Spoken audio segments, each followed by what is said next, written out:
할렐루야. 오늘도 새날을 주신 하나님을 찬양합니다. 어제는 거룩한 주일을 보내고 또 새로운 한 주간을 시작합니다. 주신 말씀 마음에 새기면서 이 한 주간도 말씀 충만한 한 주간을 보내시기를 주님의 이름으로 축원합니다. 이 시간 우리에게 주시는 하나님 말씀은요, 욥기 23장, 24장 두 장인데 그 중에서 23장 8절로 10절까지만 봉독해 드리겠습니다. 하나님의 말씀을 경청하시기 바랍니다. 그런데 내가 앞으로 가도 그가 아니 계시고 뒤로 가도 보이지 아니하시며 그가 왼쪽에서 일하시나 내가 만날 수 없고 그가 오른쪽으로 돌이키시나 배울 수 없구나. 그러나 내가 가는 길을 그가 아시나니 그가 나를 단련하신 후에는 내가 순금같이 되어 나오리라. 아멘. 오늘도 이 말씀을 통해 우리에게 주신 하나님의 음성을 듣게 되길 바랍니다. 사람이 어찌 하나님께 유익하게 하겠느냐. 인간의 어떤 공로로도 구원에 이를 수 없는 정말 이 귀한 진리를 엘리바스는 인과응보의 논리를 옹호하는 데 사용하면서 진리를 훼손했던 그 내용을 지난 시간에 잠깐 살펴보았죠.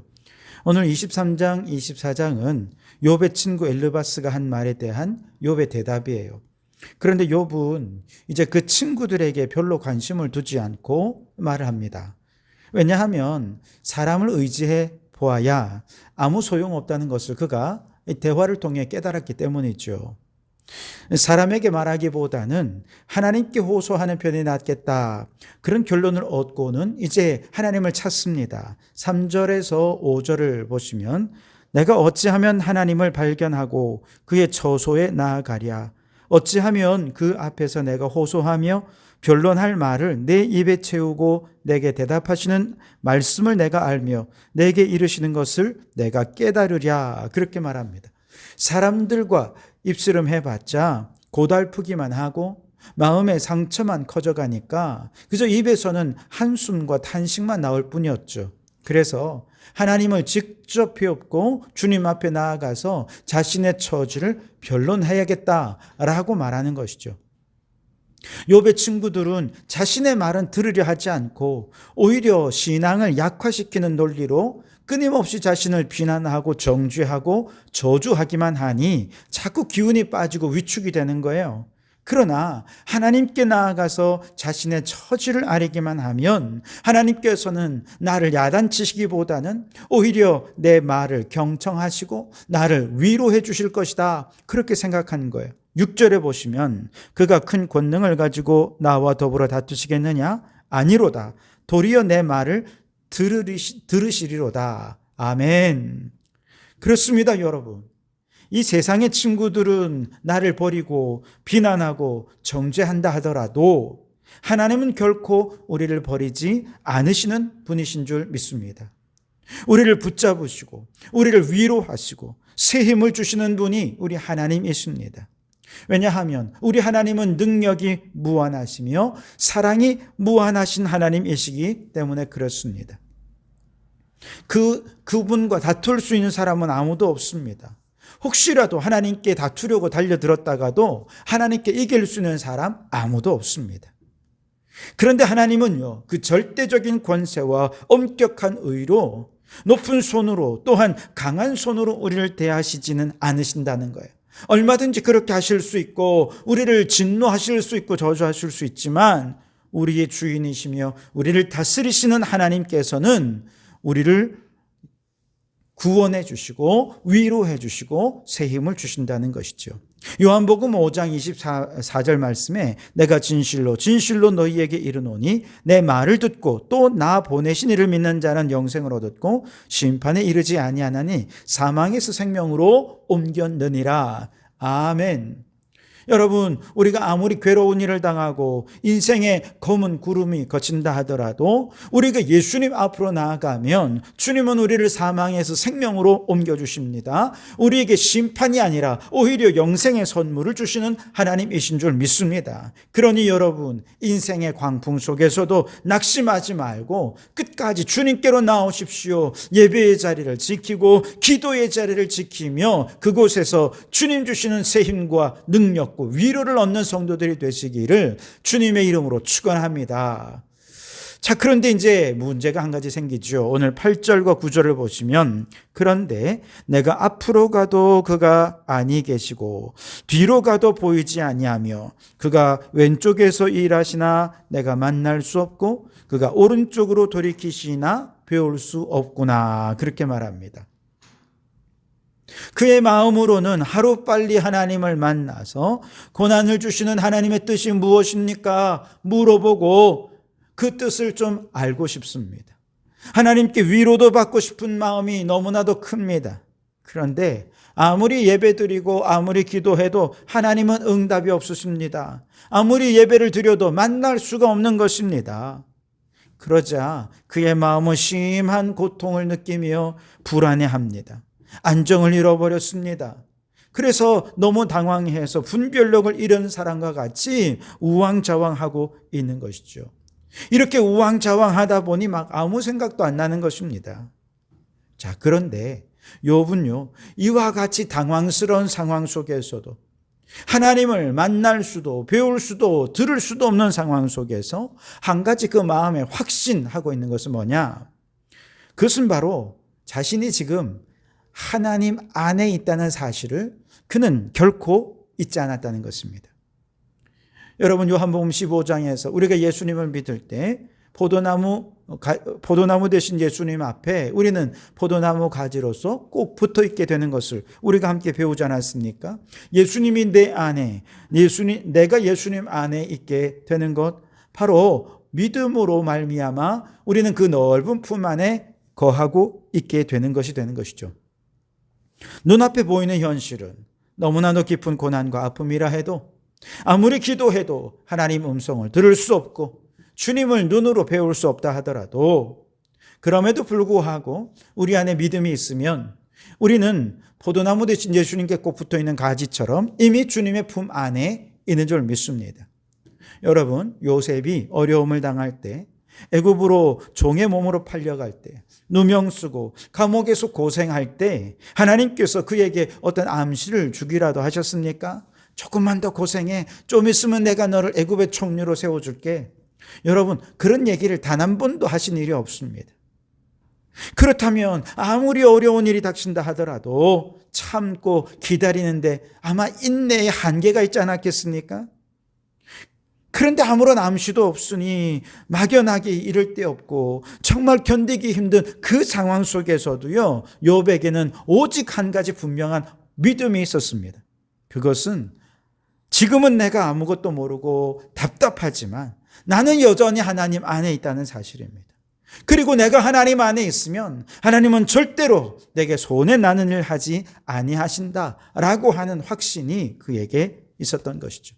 그래서 나중에 그가 이제 형제들과 만난 이후에 하나님께서 나를 이곳에 보내셨노라고, 나는 그 모든 환난의 순간에도 하나님 안에 있었노라, 그렇게 고백할 수 있었던 것이죠.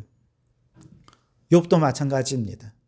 욥은 하나님이 어디에도 보이지 않고 그 음성도 들을 수 없지만 그 마음에 분명히 확신하는 것, 나는 지금 이미 하나님 안에 있다는 사실. 그리고 이렇게 하나님 안에 있으면 어떤 결론이 날까? 10절에 이렇게 고백합니다. 그러나 내가 가는 길을 그가 아시나니 그가 나를 단련하신 후에는 내가 순금같이 나오리라. 아멘. 사도 바울도 로마서 8장 28절에 이렇게 말씀하셨죠. 하나님을 사랑하는 자, 곧 그 뜻대로 부르심을 입은 자들에게는 모든 것이 합력하여 선을 이루느니라. 아멘. 그렇습니다, 여러분. 하나님은 우리가 가는 길을 다 알고 계십니다. 시편 139편 3절에 나의 길과 눕는 것을 감찰하시며 나의 모든 행위를 익히 하신다고 말씀하십니다. 우리의 길을 아시는 분, 지금 내가 어디에 서 있는지 아시는 분, 비록 나는 내 삶이 어디에 서 있는지 알지 못하고 그 하나님께서 고난 주시는 뜻을 깨닫지 못하지만 이 고난의 끝에서 하나님께서 어떻게 우리에게 복을 주실지 하나님은 이미 다 보고 계십니다. 우리가 하나님 뜻 안에 있다는 사실을 믿는다면, 하나님 안에 있다는 사실을 확신한다면 그가 나를 단련하신 후에는 모든 것이 합력하여 선을 이루어 우리를 순금 같은 존재로 분명한 믿음과 확신 속에 든든히 세워 주실 줄 믿습니다. 여러분, 사람들은 나의 뜻을 이해하지 못하고 알 수도 없고 알려 하지도 않지만 하나님께서는 이미 다 이해하고 계십니다. 이것을 믿고 확신한다면 우리는 하나님 안에 있다는 그 사실 자체만으로도 위로를 받게 될 것입니다. 사망의 음침한 골짜기를 지나는 때에라도, 심지어 잘못된 길로 가고 있다 할지라도 우리는 이미 하나님 안에 있다는 사실을 믿는다면 모든 것이 합력하여 선을 이룰 줄 믿습니다. 욥은 그 환난 속에서도 하나님 안에 있다는 이 한 가지 사실을, 이 믿음을 포기하지 않으니까 그가 나를 단련하신 후에 내가 순금같이 나오리라. 정말 멋진 믿음의 고백을 할 수 있었던 것이죠. 주님의 길을 걷는 사람들은 환난 가운데 있을 때에도 앞으로 가도 주님이 안 보이고 뒤로 가도 안 보이고 어디를 봐도 주님을 만날 수 없는 때에라도 오직 내가 주님 안에 있다는 이 사실만으로도 믿음이 샘솟고 그 고난을 이길 힘을 얻게 되는 것이죠. 주 안에 있는 사람들은 자신이 당하는 고난이 자신들을 해할 수 없으며 그 고난은 자신을 단련시키는 과정이다라고 하는 사실을 믿기 때문에 그들에게 이 고난은 오히려 영예롭고 유익하게 하는 일이 될 것입니다. 고난이 내게 유익이라 말하는 것이죠. 광석 안에 몇 %밖에 안 되는 적은 양의 금의 성분이 있으면 그것을 금광석이라고 합니다. 그런데 그 금광석을 용광로에 넣어서 단련하는 동안 금이 아닌 성분들은 다 타버리게 되고 순수한 금만 남아서 나오게 되는데요. 광석편에서 말한다면 용광로를 거치는 일은 너무나도 힘든 과정입니다. 도무지 이해할 수 없습니다. 왜 자기가 산에 깊이 묻혀 있다가 이 용광로를 거쳐야 되는지 어떻게 알겠어요? 그런데 이런 과정을 다 거치고 나오면요, 순금이 되어 나오는 것입니다. 우리 성도들의 생활도 마찬가지입니다. 우리가 예수를 구주로 영접하여 하나님의 자녀가 되고 거룩하게 구별된 성도가 되었습니다. 그러나 솔직하게 말해서 성도로서 합당하지 않은 믿음, 때로는 믿음 아닌 것도 얼마나 많은지 몰라요. 그런데 우리가 원하는 건 아니지만 환난의 용광로, 고통의 용광로, 시련의 용광로를 거치는 동안에 괴롭긴 하더라도 믿음이 아니었던 부분들, 죄악된 부분들은 다 타버리게 되고 인간의 탐욕과 욕망도 다 타버리게 되고 결국은 순금보다 더 귀한 믿음만 남게 되는 것이죠. 그러므로 우리가 환난을 원하는 건 아니지만 이 환난이 우리의 믿음을 더 아름답게, 더 완전하고 더 순결하게 하는 것이기 때문에 우리에게는 축복이 되는 것입니다. 여러분, 우리가 하나님의 명령으로 인도함을 받아 광야 같은 세상길을 지나갈 때 주님의 말씀을 따르는데 참 많은 어려움이 있을 것입니다. 무슨 어려움을 만나든지 우리가 주님 안에 있다는 이 한 가지 사실을 잊지 마시기 바랍니다. 그리고 하나님께서 우리를 순금같이 단련하실 것을 확신하시기 바랍니다. 도망가지 마시고 후회하지도 마시고 이 고난을 끝까지 믿음으로 잘 이겨내셔서 결국에는 순금 같은 믿음으로 나아오는 우리 모든 성도들이 되시기를 주님의 이름으로 축원합니다. 기도하겠습니다. 주님, 앞에도 뒤에도 옆에도 어디에서도 주님을 배울 수 없지만 믿음의 눈을 열어 주님을 바라보니 이미 주님 안에 있음을 확신합니다. 비록 주님 앞에 내 마음을 변론할 수 없고 주님의 음성 들려지지 않아도 오직 믿음으로 주님을 바라보니 주여 도와주시옵소서. 어떤 환난 속에서도 우리는 끝까지 예배의 자리를 지키고 기도의 자리를 지키고 하나님을 찾기 위해 끊임없이 애쓰며 주님 안에 있음을 확신한다면 하나님께서는 반드시 우리를 단련하시고 우리를 순금 같은 믿음으로 변화시켜 주실 줄 믿습니다. 이 고난을 통해 우리의 죄악들, 불신앙들, 악했던 모든 부분들이 다 불타 없어지게 도와주시고 고난을 회피하지 말고 도망가지 않고 끝까지 믿음으로 잘 이겨낼 때 하나님께서 기뻐하시는 믿음으로 성숙해지는 저희들이 되게 해 주시옵소서. 예수님 이름으로 기도하옵나이다. 아멘.